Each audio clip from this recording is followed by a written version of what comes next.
Hey everyone, it is May the 8th, 2019, and welcome to another Brooklyn Baritone podcast.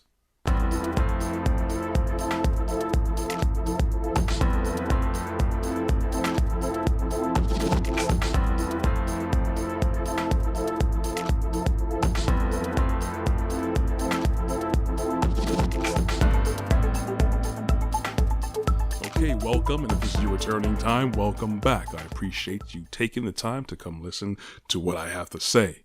Now, can you unlearn what you have learned? This is very important because there are a lot of things that we have learned along the way, which has been, I guess, acceptable, but has been very detrimental to our professional growth, our growth personally, our growth spiritually, our growth socially. Can you unlearn what you have learned? I'm also meaning, can you think outside the box? There have been a lot of things that we've all learned, and definitely what I've learned was the way to be looked at as acceptable, which actually is not. I know, especially in the professional world, I've heard this term, and I'm sure you have, many times. You have to play the game to get ahead, or fake it till you make it. And also I've heard it's a dog eat dog world out there. So even a term of this famous show, Shark Tank, where you get eaten alive by people that you're pushing your idea to, whatever. Unfortunately, a lot of us are susceptible to this because we're trying to fit in. We're trying to look credible. We're trying to make sure that we look like we're the person for the job. We don't ever want to have a wrong answer because failure means you're just a failure and you're a loser. That's the unfortunate reality. And this is what has a lot of people stressed and their backs are pressed against the wall because they are moving in a way that naturally it really isn't supposed to be how they're moving. It's causing people to react in a way, to act in a way, to affect others in a way that is not at all promoting growth whatsoever. Individually, organizationally, culturally, there's so much thing that we practice to keep up appearances because we don't know ourselves. And that's one thing that I'm always talking about on this podcast is that you have to know yourself. Because if you don't, the rest of the world will give you an identity to follow through. And you have to try your best to keep your head above water. And you have to fight yourself because that's basically what you're going to be doing. Fighting yourself. That's why so many people are miserable. So many people are stressed. Now, to put things in proper perspective, I'm getting these statistics from the Washington Post. 27% of college grads do not go into the career field of their major. Think about that number. 27% of people who go to school for a specific thing do not go out into the workforce to do that thing they studied for. Now, I don't have to be any kind of mathematician or Wall Street guru to tell you that college is not cheap. We have people who paid in one form or another, whether it could be through academic or athletic scholarships, grants, financial aid, but somebody got to pay up front from somewhere. Now, a lot of people pay up front or they pay in the back end with those wonderful, wonderful college loans with interest. So you would think that would promote the statistics of being a bit higher. Not 27%. I would say at least 70%. You would think like, okay, 70% of the people will go to college and do exactly what they set out to do. And this is not the case because you have to know who you are. You have to understand what you're about, not what society tells you. Granted, I do believe in following standards. Of course, moral standards are where it's all at, and be humble, yes. But just because other people may deem something successful does not mean it's for you. You got to know you. You have to take your own steps. You may be really talented at something, and your steps are not going to match someone else's steps who wants to do the same thing, but are not as talented as you. It's that hard work. It's that consistency. It's that persistence that's going to bring about success. Now, you can't persist or be consistent in the wrong things because you'll be wasting your time. Hence, why that number is 27%. That's a very low number right there. Now, so many things I talk about are things that I experienced myself. So let's talk about this college thing, about not knowing who you really are. Up until college, I had no idea what I wanted to do. Mind you, I picked the major of electromechanical engineering. It sounds great. That sounds like a fantastic field to go in, and I know it is, because I've taken the courses for it. But I didn't have a burning desire when I was at the wee age of 8 to say, I want to be an engineer with electronics. No. I went to apply the same day I went to apply, standing on one of the lines, probably bursar or the registrar, probably the registrar. I was behind this one kid. I think he was Korean, and he was going to school for electrical engineering. And he said, hey, do you know what you're going to do? I'm like, well, let's look at the catalog. So I looked at the catalog and flipped it right after electrical engineering was electromechanical engineering. So I said, hey, this sounds great. Now that, I kid you not, is the way I chose my major. I had no idea what I wanted to do. I had no proper guidance to say, hey, I know you want to go to school, but what do you want to go to school for? Most I got was, you're going to school, right? I hope you're going to school. You need to go to school. And that's that. Now, I had a fantastic start off with my academics in the elementary school. Mainly my mother and my father as well gave me a fantastic foundation with that. That is priceless and irreplaceable. But that is only part of the equation. You can have all the resources you need, but if you don't know yourself, you're going to be lost, going to be stressed. You're going to be living a life that is not yours. If you don't know who you are, it means you don't really have a grip on your identity. If you don't have an identity, the world will give you an identity for you to follow. Now, you're going to fall in line with that or not. So many people go to work every day and are miserable. So many people retire every day and they're kind of miserable. So many people figure, oh, I used up so much time coming to this job or putting myself in certain positions because it's what it is. I have to be credible. I have to be productive. I have to try my best to live, quote unquote, this American dream. It's not everything that it's checking out to be. Yes, I do believe in education and higher education and continuing education because you never stop learning. But you have to do it in the right path. You have to be focused the right way, because it's a terrible thing to focus so much energy on something that wasn't meant for you. You know, it's a terrible thing to put aside. Put aside like $150 every paycheck. And then after long, you have about good $10,000. But then now, like, oh, we're going to take that $10,000 and we're going to give to somebody else. But that's my money. Well, it wasn't yours. You're putting money towards something that wasn't really about you. That's basically what wasting time is, or you don't know yourself and you're going down the wrong path. It's a terrible thing to come across. Now, I usually go through 2 audiobooks every month. It keeps the mind sharp. It keeps you well abreast of growing. Well, I read or I go through books of leadership and growth and communication. That's where it is. And you see the pattern that all of these books have. They may have different terms. They may have different means of gathering information, but it's all basically the same thing after a while. Now, this new book I just started at the beginning of the month. It's called Mindset, The New Psychology of Success. This goes through the quote unquote blueprint of what success is or what we think success is. That's why people move a certain way.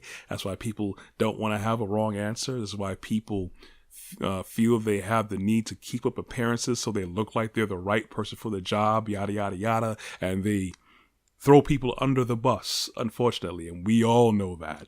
We know people who have done it, and we've had it done to us. Hopefully, you're not someone who does do that to others.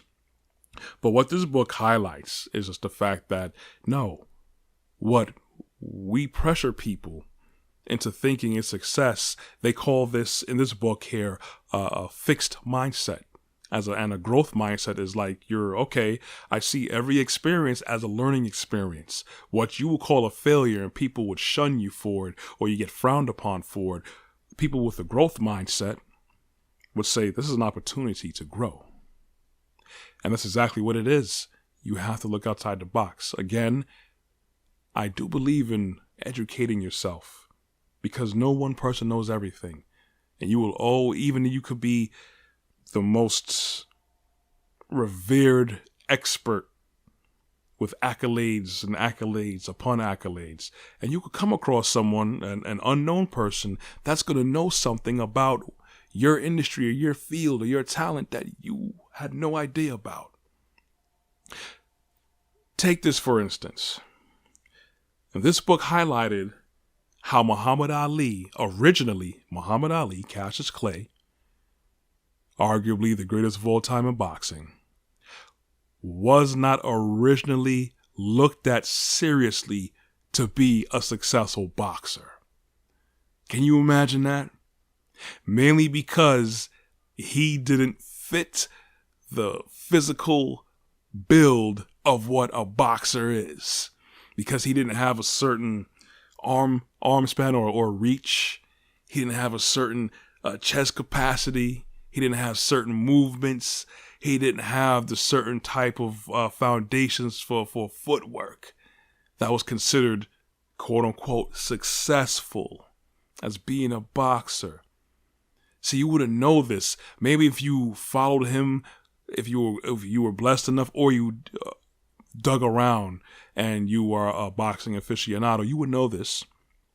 But originally, he was not billed as a successful fighter.